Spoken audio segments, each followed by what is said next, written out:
दरअसल पश्चिम बंगाल में 8 जुलाई को पंचायत चुनाव होने वाले हैं। पंचायत चुनाव की घोषणा जैसे ही होती है पश्चिम बंगाल जलने लगता है। पश्चिम बंगाल की ये फितरत हो चुकी है कि जब जब चुनाव आता है यहाँ पर चुनावी हिंसा और हत्याओं का दौर शुरू हो जाता है।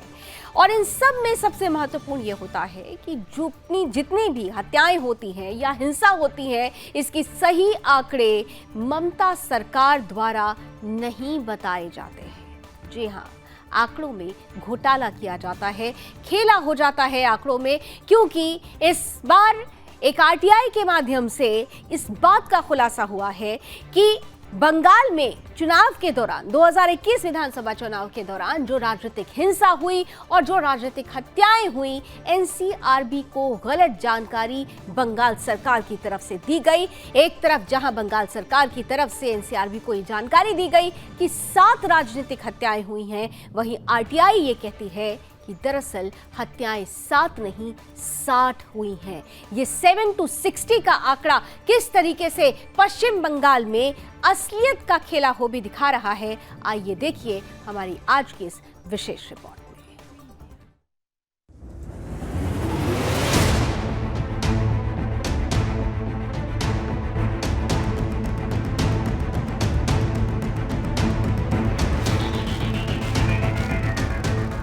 पश्चिम बंगाल वो सूबा जहां हर चुनाव में बिछ जाती है लाशें, हिंसा के आगे नतमस्तक हो जाती है स्टेट मशीनरी और कानून व्यवस्था तोड़ देती है दम।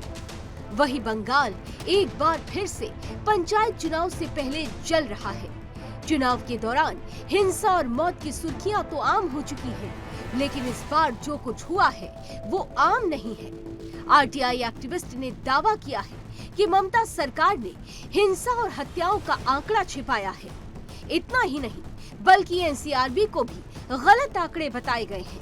आरटीआई के जरिए विश्वनाथ गोस्वामी ने पश्चिम बंगाल में राजनीतिक हिंसा की घटनाओं की जानकारी मांगी थी। मिली जानकारी से नेशनल क्राइम रिकॉर्ड्स ब्यूरो के आंकड़ों से मेल नहीं खाते। एनसीआरबी के रिकॉर्ड बताते हैं कि पश्चिम बंगाल में साल 2021 में राजनीतिक हत्या सिर्फ 7 हुई थी। वहीं आरटीआई में बताया गया है कि साल 2021 में राजनीतिक हत्या 7 नहीं बल्कि 60 घटनाएं हुई। एनसीआरबी की रिपोर्ट ये भी बताती है कि इसी साल राज्य में राजनीतिक हिंसा की सिर्फ 34 घटनाएं हुई। दूसरी ओर आरटीआई में खुलासा हुआ कि राजनीतिक हिंसा की 1017 घटनाएं हुई। मतलब साफ है कि ममता सरकार अपनी नाकामी, अपने नकारेपन को किसी भी सूरत में जाहिर नहीं होने देना चाहती। नंबर गेम यही खत्म नहीं होता, बल्कि आंकड़ों के माया जाल में सूबे की मुखिया की छवि पर और भी दाग लग सकते हैं, क्योंकि विश्वनाथ गोस्वामी ने पश्चिम बंगाल के 30 जिलों की पुलिस से राजनीतिक हिंसा और राजनीतिक हत्याओं की जानकारी मांगी थी, लेकिन 12 से ज्यादा जिलों की पुलिस ने आरटीआई पर जवाब ही नहीं दिया। मतलब दाल में कुछ तो काला है। आपको बता दें कि बंगाल में विधानसभा चुनाव 2021 के दौरान बड़े पैमाने पर हिंसा हुई थी, जिसमें ममता सरकार की जमकर लानत मलानत हुई थी। ममता कलकत्ता हाईकोर्ट तक गई। ममता सरकार ने कोर्ट में भी गलत जानकारी दी। सरकार ने एफिडेविट दाखिल कर कोर्ट को बताया कि 2 मई 2021 से 6 जून 2021 के बीच सिर्फ 29 हत्याएं हुई।